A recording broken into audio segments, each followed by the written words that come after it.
Isabelle Dubois, a French art restorer with a sterling reputation in the world of European heritage conservation, has always taken pride in her work.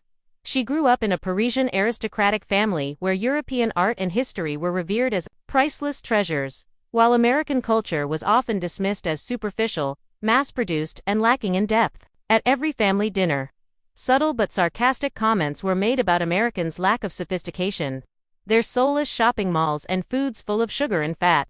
Isabelle, with the mind of a scientist and the heart of a lover of classical beauty, absorbed these prejudices. She always avoided projects in the United States, preferring to immerse herself in the timeless beauty of French castles, Italian cathedrals, or British museums. She believes that the soul of art can only be found in ancient civilizations, where time has carved great stories.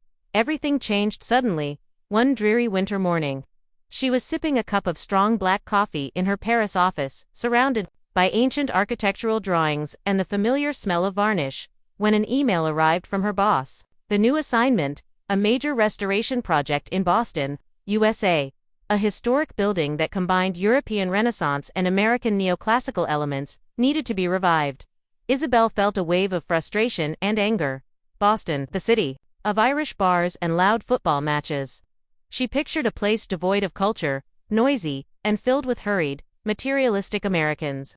Negative stereotypes of Boston, of America, replayed themselves in her mind. She was used to the cobblestone streets, quiet little cafes, and heated philosophical debates of Paris.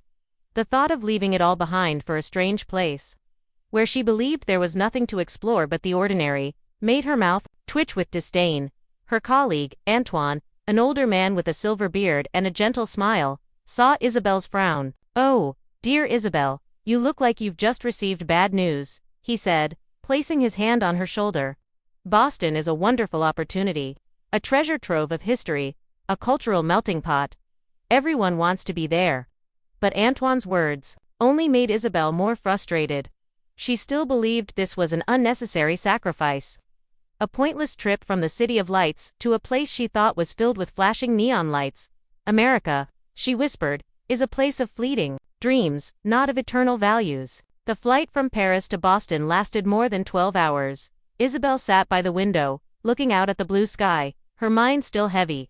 She imagined a chaotic airport, long lines of people moving slowly.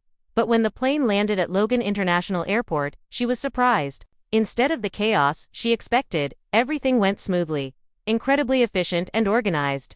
The signs were clear, the airport staff friendly, and the immigration process was quick. "Not as bad as I thought," she admitted reluctantly, but still tried to retain some skepticism. When she reached the arrivals hall, a cold wind blew in her face, carrying the smell of the ocean and a hint of car exhaust. Boston was not what she had imagined, not a completely modern and soulless city, but a strange mix of ancient historical beauty and the dynamism of a developing city. Traditional, red brick buildings stand next to modern steel and glass structures, creating a contrasting yet harmonious picture while struggling with an oversized suitcase and a city map in her hands. Trying to find her way to the hotel, a small accident occurred. Her suitcase, heavy with restoration tools and a few precious art books, suddenly got stuck. She tried to pull, but it wouldn't budge. Just then, a deep voice rang out behind her. "Do you need help? It looks heavy." Isabelle turned around. In front of her was a tall man with neatly cropped dark brown hair, sparkling blue eyes, and a bright smile. He was not the loud, rude American she had imagined. He wore a simple but elegant leather jacket, exuding the appearance of an intellectual, calm person. "Oh no, I can manage," Isabelle replied reluctantly in English, her voice still a little cold. She didn't want to accept help from a stranger, especially an American. He chuckled, bending down to inspect the suitcase without another word. "Oh, the wheel is stuck with ice. Let me see." He gently lifted the suitcase, unhooked the small stone that was stuck, and set it down. "Done? Can you walk?" Isabelle looked at him in surprise. "Yes, thank you," she mumbled. "You're welcome," he replied, then nodded and continued walking, not asking for any thanks or attention. At that moment, Isabelle felt a little confused. His politeness and carefreeness were completely different from what she had expected. It was not pompous, not demanding, just a simple act of kindness. For the first time, a small corner of the wall of prejudice she had built about America began to shake. Perhaps this Boston, and these Americans, were not quite what she had imagined. A feeling of curiosity rose in her heart, but she quickly suppressed it, reminding herself that one small act of kindness could not represent an entire country. However, the image of that stranger's warm smile remained in her mind as she began the journey to her hotel. This trip, she thought, might not be as boring as she had feared. Isabel arrived at the hotel, dropped her heavy suitcase on the floor, and sighed. Although the little incident at the airport had relieved her stress, her mind was still focused on the restoration project ahead. She opened her laptop, skimming through the architectural documents of the historic old town hall, trying to push away all thoughts of her new surroundings. For her, this was a professional assignment, not a trip to explore. The next morning, she arrived at the project site. The old town hall building appeared before her with its ancient majesty and desolation, the cracks in the red brick walls and the old windows telling the story of time. She was introduced to the project team. Among the architects, engineers, and local historians was a man she had met briefly at the airport. He introduced himself. Ethan Miller, a local historian and architect, is in charge of the building's historical research. Isabel felt a little awkward, but Ethan just smiled politely, as if it was the first time they met. He didn't mention the suitcase, which made Isabel feel even more impressed by his tact. Ethan Miller was far from the loud and brash American man that Isabel had imagined in her mind. He spoke slowly, his voice was deep and his eyes were always focused. What was more surprising was that Ethan has a deep passion for history, especially local history and ancient architecture. Something she never expected to find in an American. During the first meetings, he presented detailed knowledge of the building's origins, stories of the European architects who had contributed to its construction, and important historical events that had taken place within its walls. Isabel listened, hesitant at first, but she was gradually drawn in by Ethan's erudition and passionate storytelling. She tried to maintain a professional distance, but her early experiences in Boston began to change her perspective. She was surprised by its city's walkability. Quiet cobblestone streets in Beacon Hill, lush parks like Boston Common and the Public Garden, where she could find small, peaceful corners, reminiscent of Paris but with its own charm. This was completely opposite to the image of noisy and chaotic America that she had imagined. During a work session on the construction site, an incident arose. An ancient wall needed to be reinforced, but the original engineering drawings were missing. Isabel, with her experience, knew that this was a big problem. She began to panic, because the lack of this information could seriously affect the progress and quality of the restoration. Ethan, seeing her worried expression, immediately approached. "What's the matter, Isabel?" he asked. She explained the situation. Without hesitation, Ethan said, "I think I know where the original drawings can be found. The Massachusetts State Library has a large archive of architectural documents from the 19th century. I'll go with you." They went to the library together. Ethan quickly used his local knowledge to guide her through the complex departments, to the special storage area. He spent hours leafing through old dusty files, patient and meticulous. Finally, after hours of searching, Ethan cheered when he found a set of blueprints that might contain the information they needed. He carefully flipped through the pages, and sure enough, there was a detailed drawing of that wall. Isabel felt a weight lifted, along with a deep sense of gratitude. Why is he so kind? Why would he do so much for me, a stranger? These questions kept repeating in her mind. Just like Nadia had wondered about Yuhuto, Ethan's kindness and effort were completely different from anything she had experienced from the men she knew in Europe, who usually only helped when there was a clear benefit.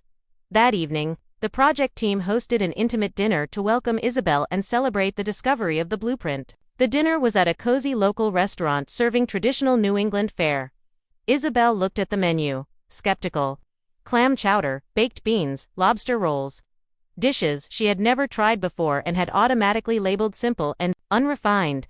However, when the cream of clam chowder arrived, the rich, warm aroma drew her in. She reluctantly took a spoonful, and then another. It was surprisingly delicious.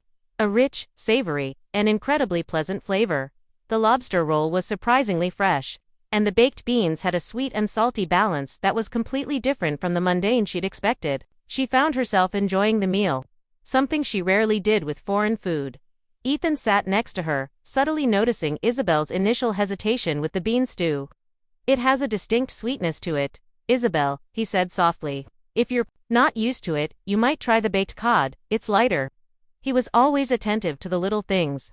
Not too obvious, but enough to make her feel cared for.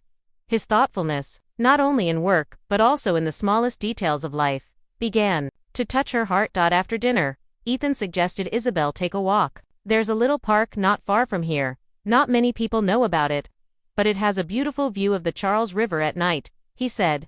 Isabel, still giddy from the day's surprises, agreed. They walked through red brick streets, under the pale yellow light of street lamps. The air was cool and fresh. The small park was lined with old trees and a bench overlooking the river. The city lights reflected on the water, creating a magical scene. This was the Boston she had never seen.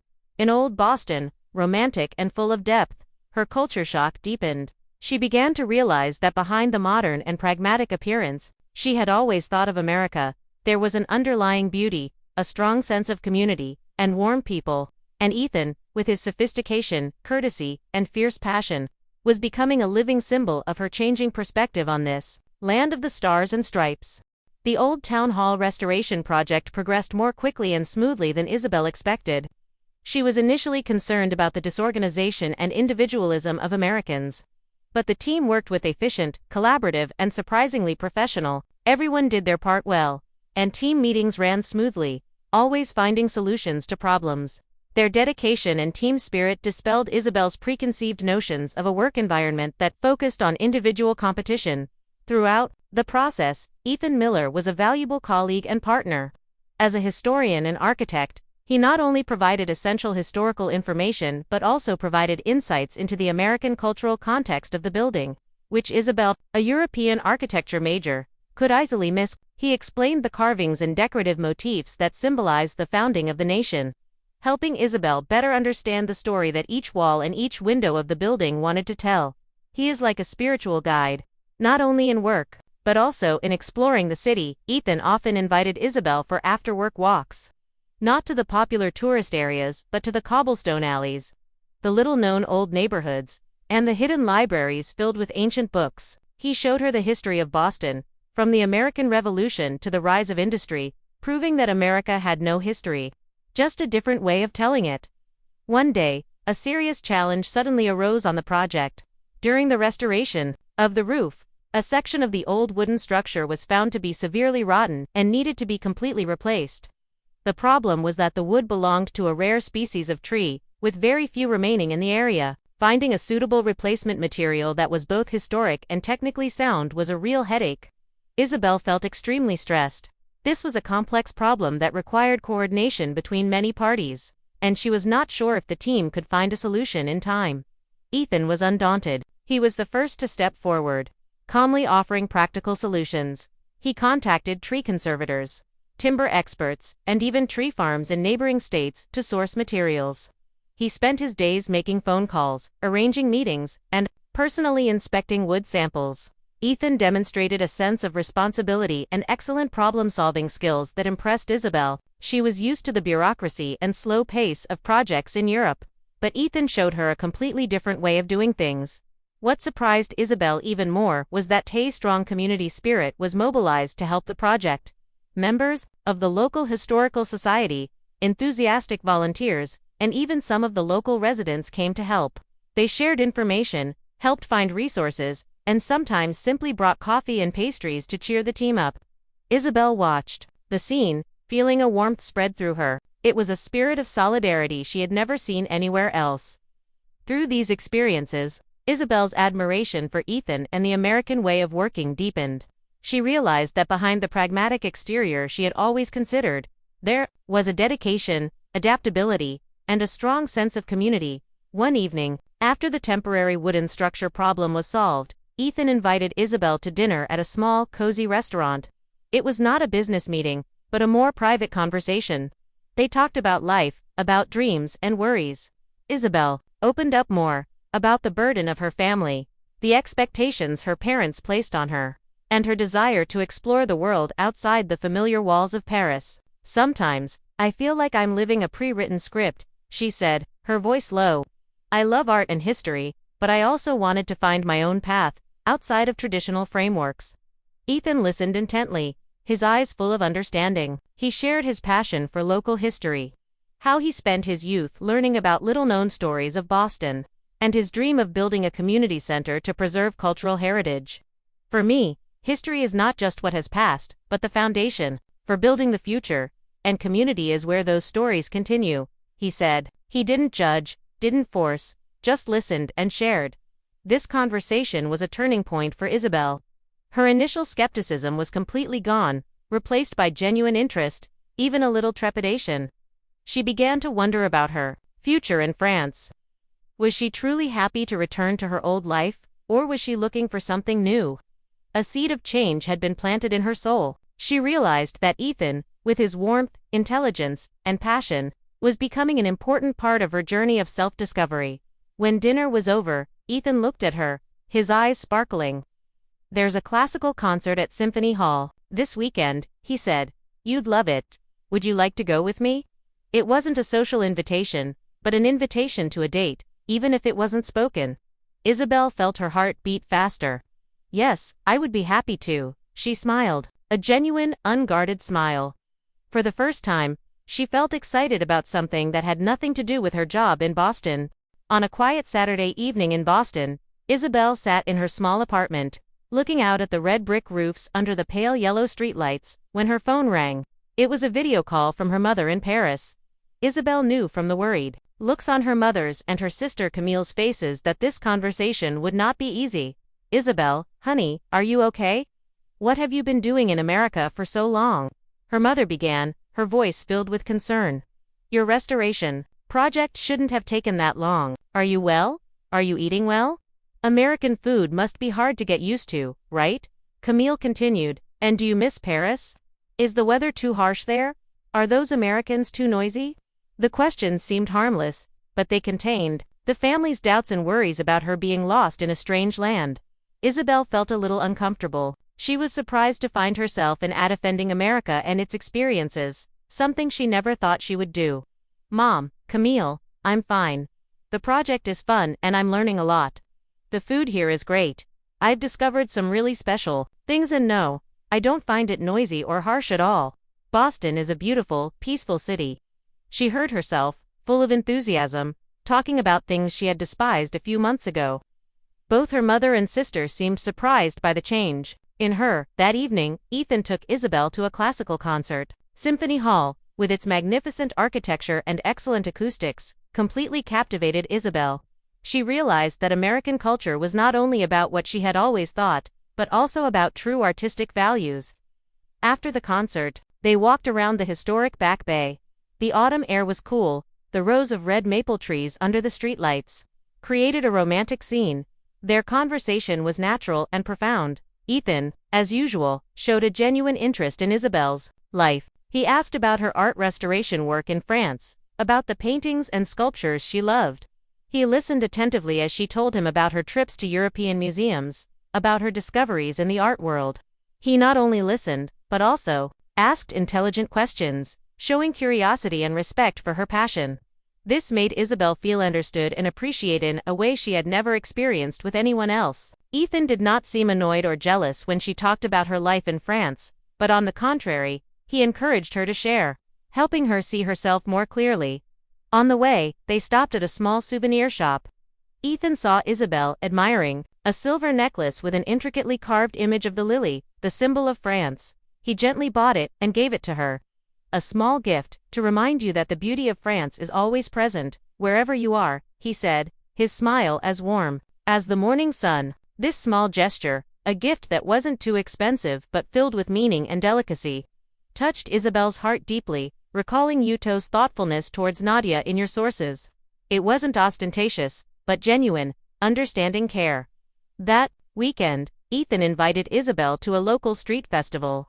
The streets were colorful, the music was lively, and there were stalls selling crafts and typical foods. She saw happy, friendly, open-minded Americans, completely different from the rude and closed image she had always had. They invited her to dance, sing, and share stories about their lives. She felt a sense of warm community spirit and optimism, making her really happy and comfortable. As night fell, they sat on a park bench, looking up at the starry sky. Isabel felt a wave of homesickness, not just nostalgia for Paris, but a sense of being caught between two worlds. I miss my family, but I also love the freedom and new experiences here, she said, her voice trembling slightly. Ethan placed his hand gently on hers, his eyes full of understanding. I know how you feel. But finding your own happiness doesn't mean forgetting your roots. Isabel, you can have both. In that moment, their eyes met. Isabel felt her heart skip a beat. She knew that the feelings between them went beyond friendship. They talked about what was happening between them, about the undeniable but challenging attraction between two different worlds. The geographical distance, her settled life in France, were all big barriers. But when Ethan gently pulled her close and placed a tender kiss on her lips, Isabel knew that her heart belonged to him. It was a private, passionate moment that cemented the emotional bond between them. She realized that, despite coming from two different cultures, love can overcome all barriers. Everything was going well. Isabel and Ethan's relationship was deepening when terrible news came from France. In a video call in the middle of the night, her sister Camille broke the news.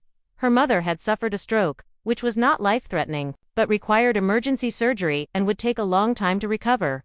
Hearing the news, Isabel felt like her whole world had collapsed. She immediately wanted to fly back to Paris, but the rushed procedures and the expensive cost of last-minute airfare were a huge burden.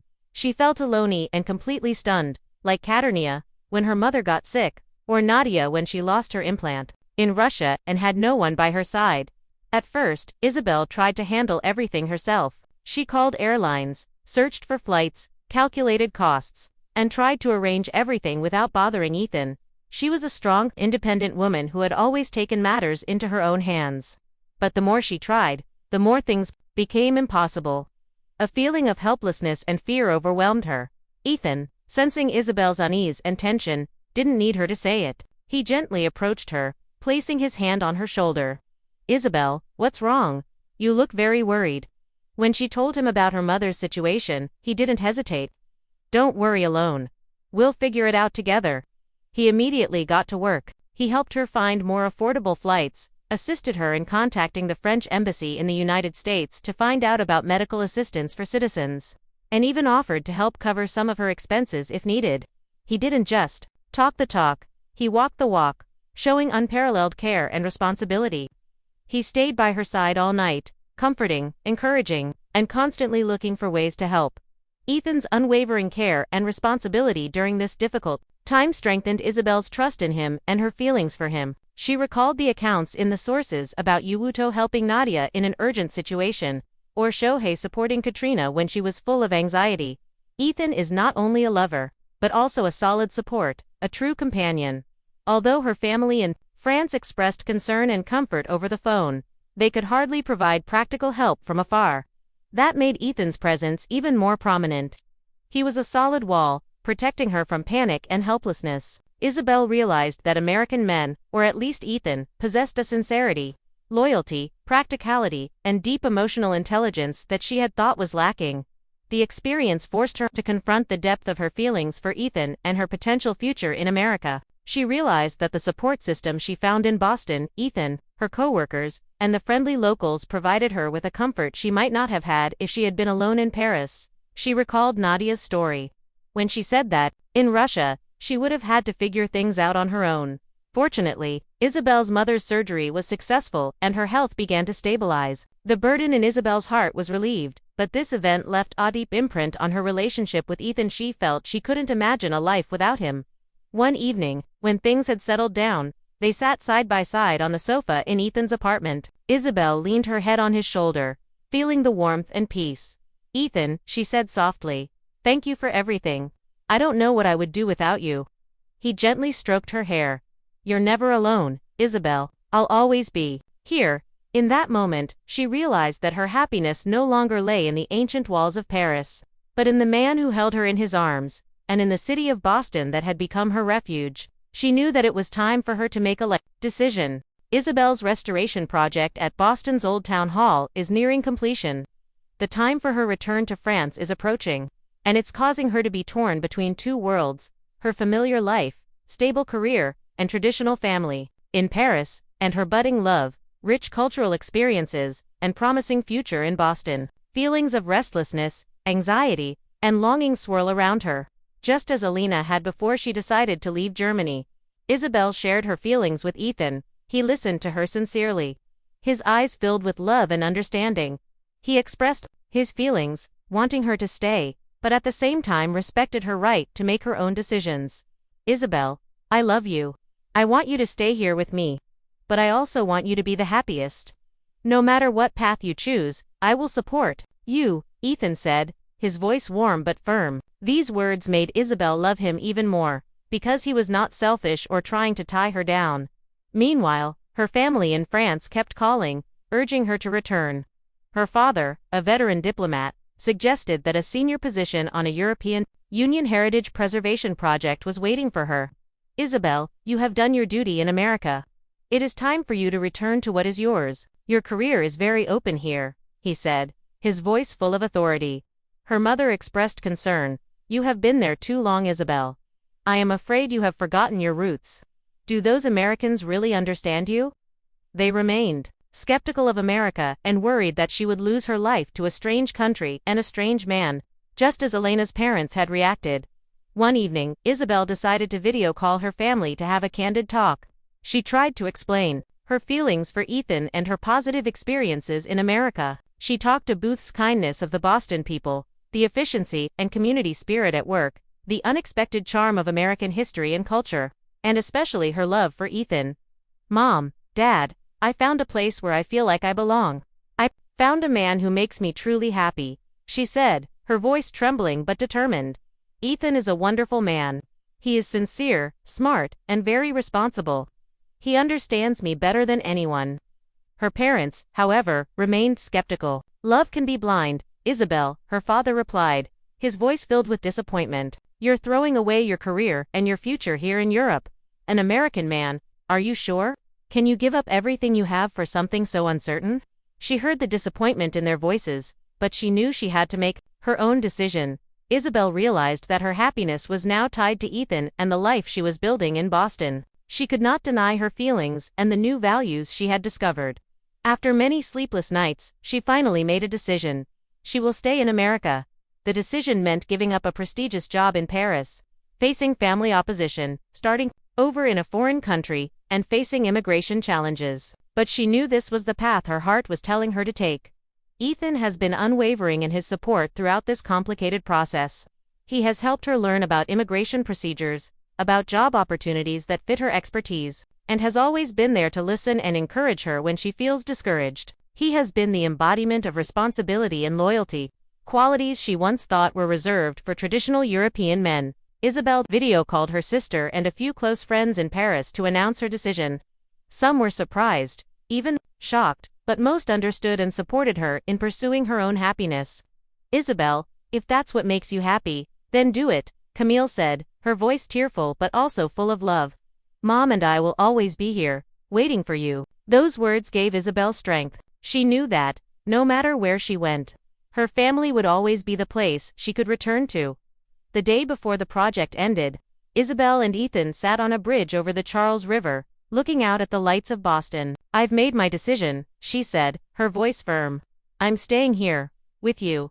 Ethan held her tight, a smile on his face. I've been waiting for this moment, he said, his voice thick with emotion. They both looked out at the horizon, where the city lights twinkled like stars. Isabel knew her journey in Boston had only just begun, and she was ready to embark on a new chapter of her life, with the man she loved. The decision was made, and Isabel's life began to change rapidly. She resigned from her job at a restoration company in Paris, to the initial disappointment of her parents. Although they had their doubts, their love for their daughter eventually convinced them to accept her choice. Isabel sold her Paris apartment, packed her life into a few suitcases, and bought a one-way ticket to Boston. This trip was unlike her first. There were no doubts or prejudices, just excitement and hope. The day she arrived at Logan Airport for the second time, everything seemed to have changed completely. The airport was no longer a strange place but a door to her new home. This time, she was not alone with her heavy suitcase. Right at the arrivals hall, Ethan was waiting, with his familiar warm smile and a bouquet of white lilies, the symbol of France, in his hand. Beside him were his parents, who had come to greet her. Ethan's mother, a kind woman with kind eyes, embraced Isabel as if she were her own daughter. Welcome to our family, Isabel, she said in English, her voice full of affection. Ethan's father, a calm man, nodded warmly at her. This warm and sincere welcome dispelled any remaining worries in Isabel's heart. Just like how Yuji's family welcomed Alina or Junpei's family opened their arms to Katrina, she felt like she was no longer a stranger here, but part of a new family. Isabel and Ethan began to build their new life together. She found a new job at a historic preservation organization in Boston, where she could combine her European art restoration skills with her passion for preserving American heritage. She realized that art has no borders, and that every culture has its own story to tell. She even opened her own small studio, where she taught basic restoration classes to local art lovers. A year later, Isabel and Ethan held a small, intimate wedding in a historic Boston church along the Charles River. It was a simple but meaningful ceremony, a blend of French and American traditions. Isabel's parents flew in from Paris to attend, and although they were still a little nervous, they showed their acceptance and love for their daughter. As Isabel walked down the aisle in her white wedding dress, Ethan waited at the end of the aisle, tears of joy in his eyes. He took her hand, and together they promised a life together. "You and I will write our story together," Ethan whispered, looking back on her journey. Isabel cannot help but feel nostalgic. From a woman full of prejudices about America and American men, she has undergone a profound transformation. She has learned that happiness lies not in ancient walls or time-honored traditions, but in the courage to change, in true love, and in the ability to find a home in the heart of another. She realized that home was not just a physical place, but where her heart belonged, where her family was. Culture was not limited to the ancient stones of Europe, but also included the warmth of human relationships, the kindness of strangers, and the strong sense of community she found in Boston. America, initially a temporary destination, had now become her second home, a place where she found love, family, and a reason to live fully.